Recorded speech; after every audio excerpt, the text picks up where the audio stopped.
Karena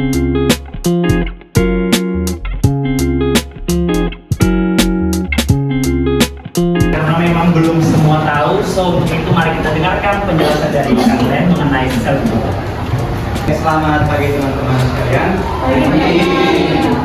Yang pertama saya akan menjelaskan mengenai apa itu definisi dari self growth. Atau suatu proses belajar dan bertumbuh menjadi versi terbaik dari diri sendiri. Maksud dari bertumbuh menjadi versi terbaik dari diri sendiri ini adalah di mana seorang manusia atau seorang pribadi menggunakan emosinya, menggunakan intelektualnya secara cerdas. Artinya cerdas secara emosi dan cerdas secara intelektual. Oke, baik. Setelah penjelasan dari Kang Glenn tentang self growth, what is self growth? Tadi teman-teman self growth itu dalam bahasa Indonesia apa? Nah, sekarang kita perlu tahu apa manfaat dari self growth atau pengembangan diri. Yang pertama itu ada menjaga kesehatan mental. Kita mengembangkan diri, kita jadi lebih tahu diri kita sendiri. Kita tahu kekurangan dan kelebihan dari diri kita. Contohnya, saya kasih contoh, mungkin teman ini nama siapa?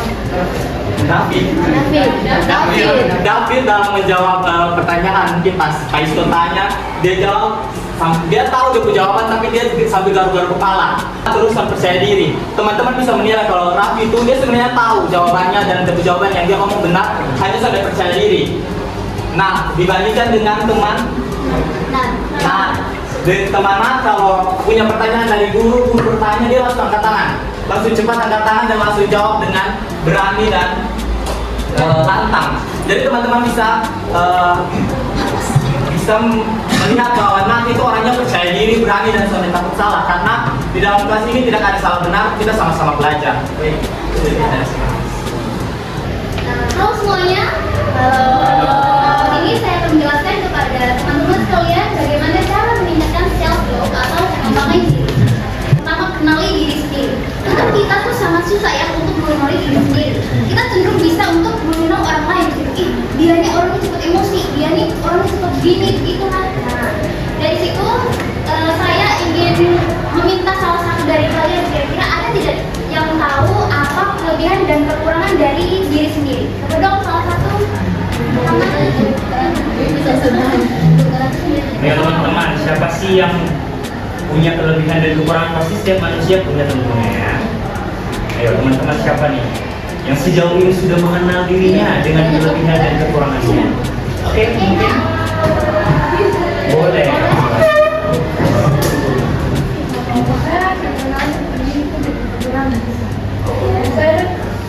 Gampang tersinggung orangnya. Gampang tersinggung. Terima kasih Kak. Itu salah satu. Mungkin di umur sekarang kalian belum tahu ya apa kira-kira apa nih kelebihan dari diri saya, apa kekurangan dari diri saya. Yang kedua adalah menentukan tujuan. Nah, dari sekarang teman-teman harus tahu dulu nih kira-kira kedepannya teman-teman akan mau jadi apa. Misalnya ya teman-teman bercita-cita ingin menjadi dokter. Nah, akan lebih baik kalau dari sekarang kalian fokuskan pada belajar IPA, belajar matematika. Itu salah satu motivasi kalian untuk kedepannya kalian akan menjadi apa. Atau ada yang ingin menjadi pegawai bank, kalian mungkin akan belajar lebih ke matematika atau belajar aritmetika mungkin. Ya, cara menjaga yang keempat itu adalah keluar dari zona nyaman. Nah, teman-teman tahu apa itu zona nyaman? Mungkin ada bisa menjelaskan? Teman-teman, secara sederhana aja menurut teman-teman, definisi dari zona nyaman itu apa? Sejauh pengetahuan teman-teman, yang sudah pernah dengar zona nyaman nggak? Atau ada yang pernah dengar lagu keluarlah dari zona nyaman? Apa sih zona nyaman itu menurut teman-teman? Ada yang tahu? Jangan takut teman-teman, kan dari dijelasin bahwa cara meningkatkan self growth adalah salah satunya kenali diri, tentukan tujuan, terus belajar dan mengembangkan diri. Dan ketika teman-teman mau menjawab, itu kan teman-teman sudah berusaha untuk mengembangkan diri. Nah, menurut teman-teman, apa sih zona nyaman? Yang tahu aja. Kita nggak akan judge itu salah atau benar ya teman-teman, karena kan setiap jawaban dari teman-teman itu adalah hasil pemikiran. Ada yang tahu nggak zona nyaman? Belum tahu? Oke, silakan dijelaskan. Jadi teman-teman, zona nyaman itu adalah keadaan di mana kita tuh merasa nyaman dan terbiasa dengan aktivitas yang kita lakukan. Contohnya, Contohnya Ali di sini sudah punya banyak teman, terus jadi murid yang paling pintar dan sebagainya.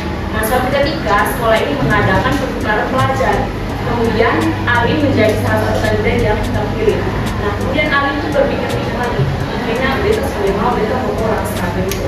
Karena Ali menolak itu karena Ali merasa ya, beta masih di rumah baru sudah bisa beradaptasi, sudah apa namanya takut dengan orang baru, dan kita menguasai, kita pindah dan sebagainya. Nah, teman-teman, itu adalah salah satu contoh dari bagaimana kita bisa stuck di zona nyaman kita tidak bisa keluar dari zona nyaman. Dan tentunya itu menghambat bagaimana kita untuk meningkatkan self growth atau pengembangan diri. Kita harusnya membangun kebiasaan dengan selalu memikir atau membuat sesuatu hal yang positif yang dapat mempengaruhi pola pikir kita sehingga kita dapat berpikir positif terhadap orang lain. Contohnya tuh kayak ketika ada yang mengkritik kita merasa kayak dia ini sama suka beta, dia kayaknya benci dia tadi. Coba untuk menggunakan pikiran-pikiran seperti itu dengan menerapkan pikiran-pikiran baru gitu, dengan cara kalian tuh mencoba menerima kritikan dan berpikir bahwa oh kritikannya ini bagus, tentunya bagus dan bisa membuat saya berkembang dan lebih membuat saya apa ya, lebih berkembang dalam menjalankan sesuatu hal. This is Ice Breaking Time. Di Ice Breaking Time kali ini kita mau supaya hubungan antara kita dan teman-teman tuh semakin dekat begitu. Gamenya itu adalah clap, boom, and pen. Mungkin ada yang sudah tahu? Kayaknya teman yang ini sudah tahu. Oke, clap, boom, and pen. Ini sesuai aba-aba. Ketika kakak bilang clap, berarti kita semua tepuk tangan. Ketika aba-abanya bilang boom, yang kita lakukan tepuk meja. Dan ketika aba-abanya pen, teman-teman yang ada dalam dua meja harus berebut satu pena yang ada di meja tersebut. Jadi mungkin teman-teman yang sendiri-sendiri boleh menyesuaikan supaya lebih menantang. Teman-teman, kakak Uno berdiri. Lebih menantang.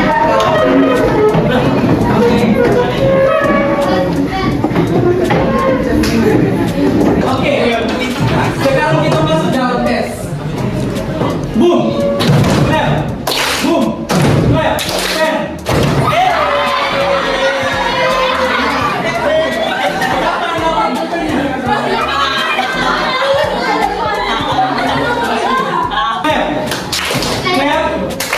Clap, pen.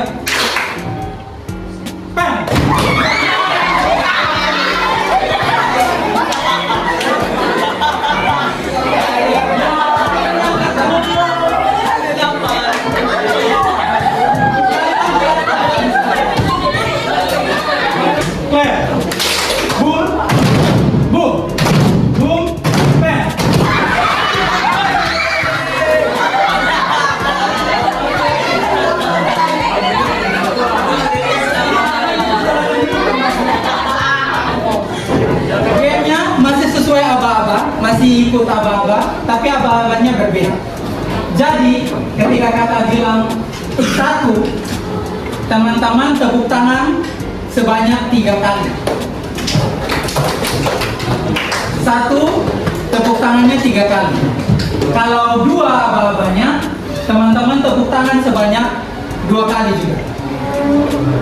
Kalau 3, teman-teman tepuk tangan sebanyak 1 kali. Sudah mengerti polanya?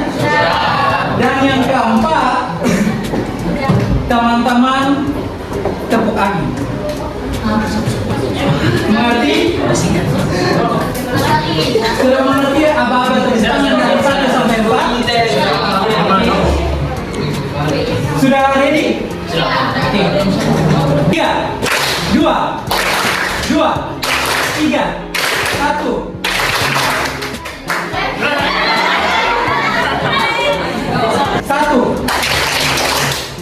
Satu, dua, tiga, 3, 2, 1, 4.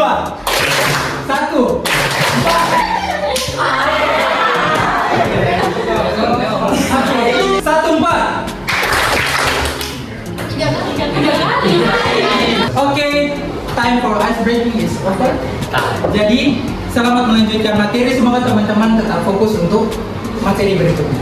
Terima kasih. Terima kasih Kak Gena Rose. Selanjutnya kita akan dengarkan pemaparan materi dari Kak Meli. Selamat siang adik-adik semua. Semangat ya. Teman-teman, sebelum kamu masuk dalam materi, kamu bertanya, siapa di sini yang sudah tahu apa itu bullying? Mungkin yang tidak lazim lagi sama kata bullying.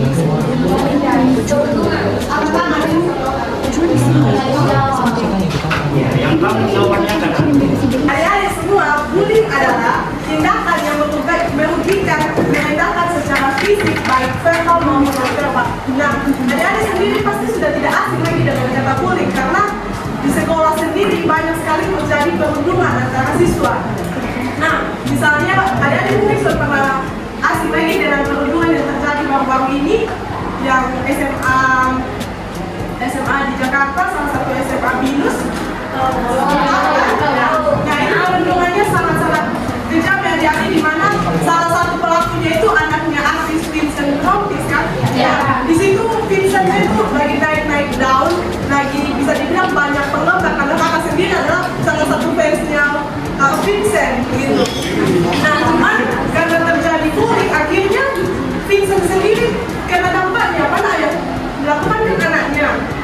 Tapi Vincent di sini terjadi kena dampak yang sangat keras, di mana akun IG-nya banyak sekali head yang komen yang membuat Vincent sendiri mungkin bisa merasakan down teman-teman.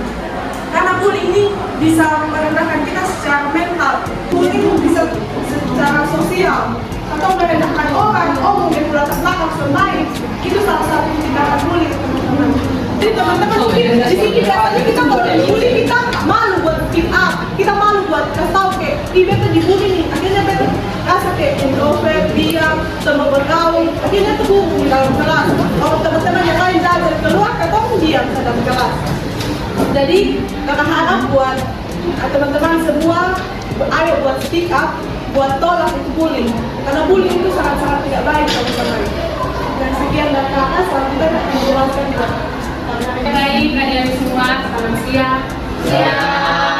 Oke, di sini tadi kan kakak juga sudah menjelaskan apa itu bullying sendiri. Di sini kakak menjelaskan mengenai dampak bullying terhadap pengembangan diri.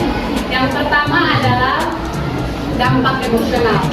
Nah, dampak emosional ini bullying sangat berpengaruh dalam merusak kesejahteraan emosional dan juga dapat menghambat perkembangan diri seseorang. Nah, itu mulai dari tidak percaya diri, dapat meningkatkan stres seperti kayak aku takut atau cemas begitu kalau misalkan ada yang bullying katong. Bullying sendiri ini juga berpengaruh pada hubungan kita dengan orang lain, interaksi dengan orang lain. Contohnya ini ada nama siapa?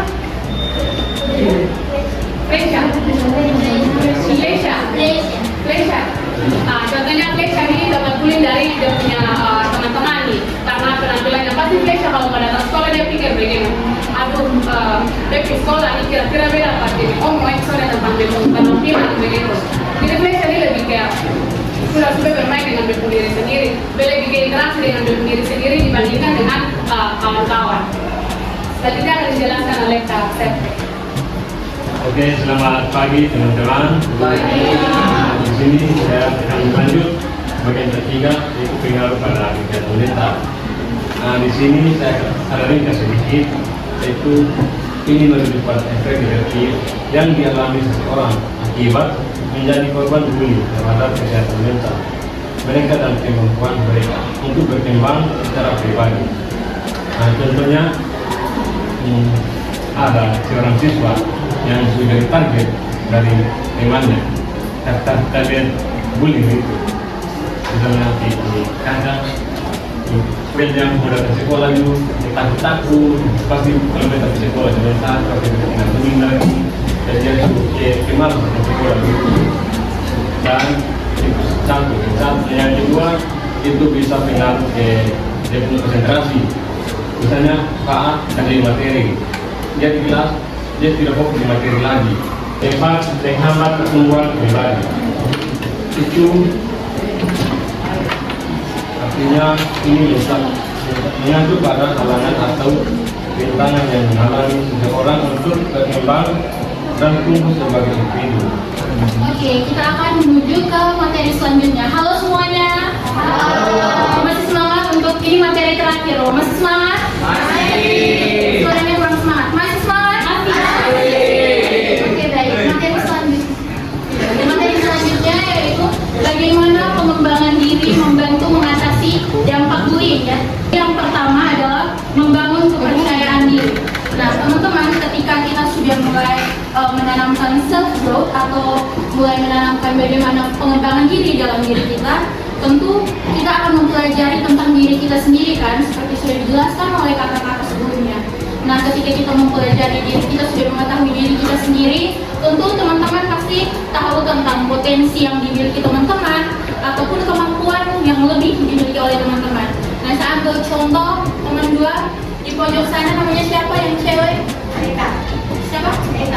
Eka. Oke, yang cowok? Jordan. Nah, contohnya ini contoh saja ya, Eka dan Jordan. Contohnya begini, Eka bully Jordan, bilang, "Ih Jordan lu nih hitam nih." Ini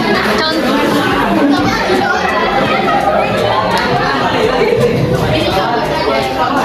Contohnya Eka bully Jordan, "Ih Jordan lu nih hitam nih." Tapi Jordan ini dia merasa itu bukan sesuatu yang terlalu penting, it's not a big deal, karena Jordan tahu kalau dia itu punya kemampuan atau potensi lebih. Contohnya Jordan ini dia punya nilai yang paling tinggi di antara teman-teman di kelas. Sebenarnya dia lebih pintar, jauh lebih pintar dari Eka.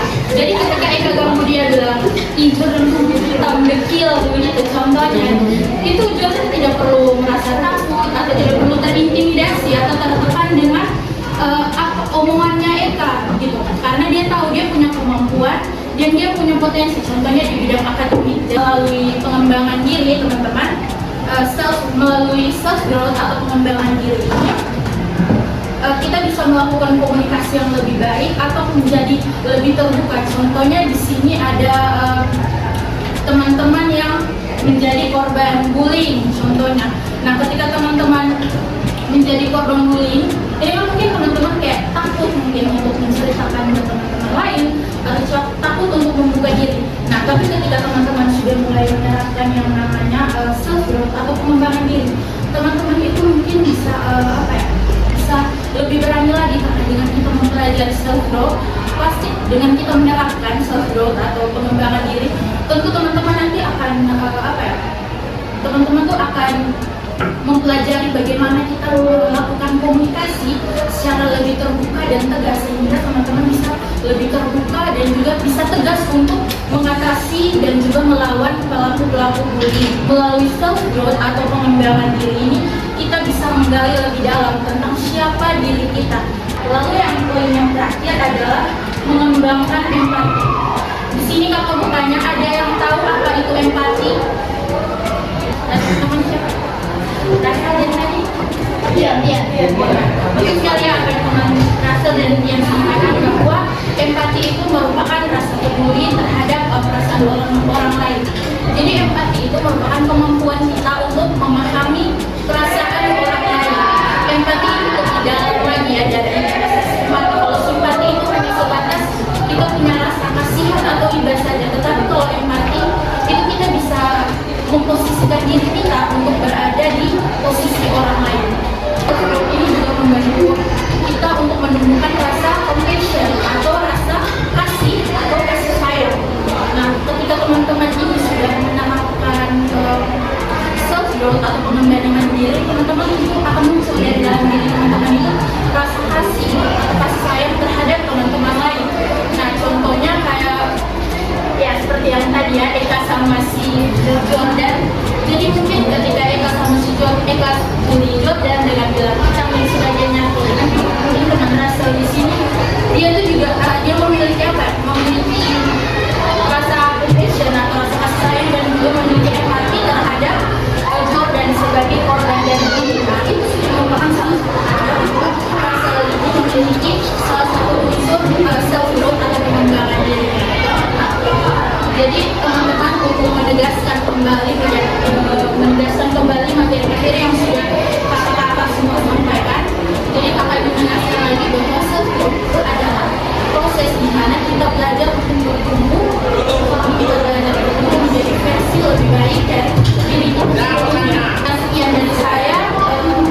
Russell tentang bagaimana keluar dari zona nyaman yang akan dijawab oleh Kak Fanny. Rasa tuh pertama-tama tuh harus kenali dulu zona nyamannya rasa itu apa. Aktivitas apa yang buat rasa itu rasa tidak nyaman dan kenapa. Kemudian selanjutnya rasa itu harus menentukan tujuan dulu setelah keluar dari zona nyaman ini apa yang ingin rasa capai. Kemudian yang selanjutnya keluar dari zona nyaman tidak perlu dengan melakukan dengan hal-hal besar. Kita mulai dengan hal kecil dulu. Contohnya dengan mungkin tidak mengubah gaya rambut atau coba hal-hal baru seperti coba baju baru, style baru seperti itu. Baik, di sini mungkin Kak ingin menambahkan apa yang sudah dijawab oleh Kak Fani. Jadi teman-teman, kalau kita mau keluar dari zona nyaman itu sebenarnya kita harus punya kemauan dari diri dulu. Kita harus melakukan suatu perubahan kecil itu juga penting. Teman-teman tuh mungkin bisa apa ya? Ini tanamkan dalam diri kalian. So, kalian tahu tidak istilah YOLO, you only live once. Ya, toh. Jadi teman-teman tidak perlu terlalu takut harus stuck di satu tempat saja, di satu zona saja. Teman-teman ingat saja you only live once. Teman-teman tidak perlu takut karena ya kita hanya hidup satu kali gitu. Kalau tidak sekarang kapan lagi? Jadi ini dari Kakak. Terima kasih. Baik, jadi bagaimana cara keluar dari lingkungan toksik itu mungkin saya jelaskan sedikit terus nanti ditambah oleh teman kakak. Mungkin bisa dimulai dari diri kita sendiri sih. Kita bisa kalau kita sudah menyadari tentang lingkungan kita nih toksik atau sudah nyaman dan sebetulnya sudah nyaman dengan itu lingkungan, kita mulai perlahan-lahan menghindar. Mulai perlahan-lahan sampai terlalu dekat, sampai terlalu intens dengan mereka. Jadi kayak biasa mereka kalau ajak nongkrong atau ajak ke kantin sama-sama, langsung bisa menolak dengan secara halus. Jadi itu mengurangi intensitas kalian untuk berinteraksi dengan orang-orang tersebut karena kan kalian tidak nyaman sama orang-orang tersebut. Ingin menambahkan sedikit contoh, saya sendiri pernah berada di lingkungan yang toksik ya. Dalam perkumpulannya kami, saya merasa kalau saya tidak menjadi diri saya sendiri. Saat rasanya ini kok saya ini nyaman dengan mereka, tapi ini tidak sesuai, tidak masuk begitu dalam otak saya. Nah, kemudian perlahan-lahan saya mencoba untuk kurangi nih, saya kalau diajak sebaiknya saya punya alasan gitu. Mungkin saya bisa alasan saya sedang ada kegiatan itulah. Mungkin itu alasannya saya supaya bisa mengurangi pendekatan dengan lingkungan yang saya toksik. Kalau lingkungan toksik dari keluarga. Mungkin kalau dari lingkungan toksik dari keluarga teman-teman kan sudah besar ya. Jadi mungkin teman-teman bisa mengerti mana yang benar dan salah. Mungkin dengan kan keluarga terutama dari penjelasannya karena tadi bilang menghindari atau menghindar dari perkumpulan toksik. Kalau keluarga itu bisa menghindarkan, tetap hidup dengan mereka. Nah mungkin teman-teman bisa kasih tahu, jelaskan dengan kejadian-kejadian itu tuh merupakan perilaku toksik, soalnya baik. Jadi ternyata rubah sikap itu. Terus yang berikut bagaimana cara mengatasi ketika kita sudah lapor ke guru BK tentang bullying, tapi kita malah dimarah. Ini kayaknya seperti suatu tantangan karena kita seperti dipukul mundur begitu ketika kita mau melangkah maju. Mau lawan, tapi kita dipukul mundur karena yang lawan kita justru ada orang yang punya kuasa, orang yang punya punya power di situ. Untuk itu mungkin kalau saran dari kakak, mungkin kita butuh cari kekuatan juga. Kita butuh cari teman. Kita butuh cari teman supaya kita berbagilah cerita kita, tapi ingat cari teman yang bisa dukung kita, cari teman yang bisa support kita, cari teman yang mau sama-sama dengan kita lawan itu perilaku bullying, perilaku pelecehan, supaya kita semua juga punya kekuatan yang sama, kayak berbagi rasa begitu. Dengan begitu, dengan kita dapat kekuatan dari teman-teman, kita dapat support dari teman-teman kita, mungkin dengan begitu kita bisa satu langkah lebih maju lagi. Nah, satu lagi nih pertanyaannya kakak, bagaimana sih cara meningkatkan kepercayaan diri tanpa tidak terlalu pede, ya kan? Betul? Gimana sih caranya pede tapi nggak kepedean begitu? Percaya diri tapi tidak kepedean. Nah, dalam mengenali diri sendiri ini kita pasti perlu meningkatkan kepercayaan diri kita. Nah, dalam kepercayaan diri, membangun kepercayaan diri ini tidak masalah sih kita kepercayaan berlebihan, tapi dalam pelaksanaannya tidak merugikan orang lain. Artinya kita percaya diri berlebihan boleh saja, intinya tidak merugikan orang lain. Terima kasih karena memang kita sudah sampai di penghujung acara dan kegiatan. Terima kasih untuk semua teman-teman yang sudah berpartisipasi. Terima kasih untuk teman-teman yang sudah bertanya, memberikan pendapat. Akan tetapi untuk mengakhiri sesi ini, kakak-kakak akan memberikan satu pertanyaan dan ini akan kita kasih something game, ini. Jadi pertanyaannya, dan ini siapapun boleh jawab. Nanti kakak bantu 3 orang tercepat ya. Oke. Nah, menurut teman-teman, dari semua penjelasan yang telah disampaikan oleh kakak, coba jelaskan kepada kita secara sederhana apa sih yang teman-teman dapatkan dari pengertian self-growth. Ayo, yang bisa tunjukkan. Oke, mungkin dimulai dari Cila dulu. Paling dari pemahaman saya yang dijawab oleh kakak-kakak tadi, menurut saya self growth atau pengembangan diri itu adalah cara kita untuk mengembangkan diri kita menjadi pribadi yang lebih baik. Mungkin dengan salah satu caranya yaitu kita keluar dari zona nyaman kita. Nah, salah satu manfaat yang kita dapatkan dari self growth itu yang kita bisa mendapatkan ilmu baru. Nice, tepuk tangan untuk Cila. Oke, selanjutnya dari Ivon.